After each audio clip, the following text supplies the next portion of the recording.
नमस्कार दोस्तों, स्वागत है आपका दो EDITSZ ऑफिशियल CHITRADEEP पर। आज हम बनाएंगे एक ऐसी सब्जी जो हर दावत की शान है, सूखी मिर्च और पंचफोरन से बनी देसी आलू परवल की रेसिपी। एक बार बनाओ, पूरा मोहल्ला पूछेगा कौन से होटल से आई है ये खुशबू। तो चलिए झटपट देख लेते हैं जरूरी सामग्री। सब कुछ मिलेगा आपके किचन में। इंग्रेडिएंट्स: परवल 300 ग्राम, आलू 2 मीडियम, सूखी लाल मिर्च 3, पंचफोरन 1 चम्मच, सौंफ, मेथी, राई, कलौंजी, जीरा, हल्दी, लाल मिर्च, धनिया पाउडर, नमक स्वादानुसार, सरसों का तेल 2 टेबलस्पून। परवल और आलू को अच्छे से धोकर मोटा मोटा काट लीजिए, एक तरफ रख दीजिए। और अब बात करेंगे असली हीरो की, पंचफोरन।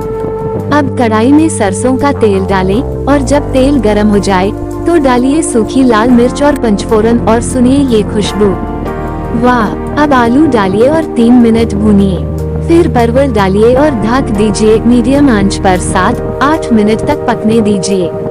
अब मसाले डालने की बारी: हल्दी, धनिया, लाल मिर्च और स्वादानुसार नमक। और फिर से 5 मिनट पकाइए जब तक मसाले सब्जी में अच्छे से लिपट न जाएं। लो जी, तैयार है हमारी देसी स्टाइल आलू परवल की सब्जी। सूखी मिर्च का तीखा, पंचफोरन का खट्टा तीखा फ्लेवर और आलू परवल की जुगलबंदी, क्या बात है। देखिए जरा, गर्मा गर्म पराठे के साथ इसे खाए या फिर चुपचाप रोटी से चुराकर, ये सब्जी हर बार दिल जीत लेगी। अगर आप थोड़ा ज्यादा तीखा पसंद करते हैं तो मिर्च पाउडर बढ़ा सकते हैं, और अगर प्याज लहसुन खाना पसंद है तो थोड़ा प्याज डालने से फ्लेवर डबल हो जाता है। तो दोस्तों, कैसी लगी आपको हमारी देसी पंचफोरन आलू परवल की ये recipe?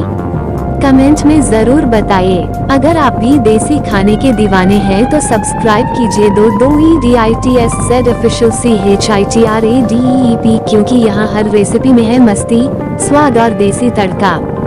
Watch the full video.